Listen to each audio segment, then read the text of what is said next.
Sasa tutizame katika gazeti Habari Leo, gwiji la habari.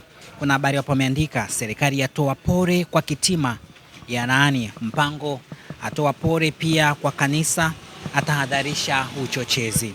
Teki yahimiza hatua kwa wahusika, upendo na amani. Ni habari katika ukurasa wa pili, lakini pia katika ukurasa wa 4, wafanyakazi 4 wafa mgodini huko jijini Mwanza.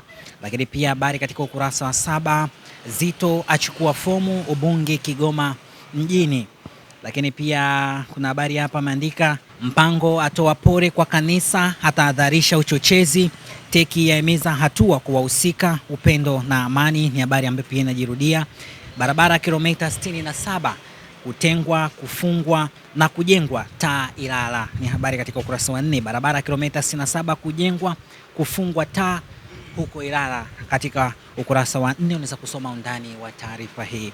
Na tukitamatisha gazeti la gwiji la habari, katika habari iliandikwa mtihani kidato cha 6 kuanza siku ya leo, watainiwa juu 18%.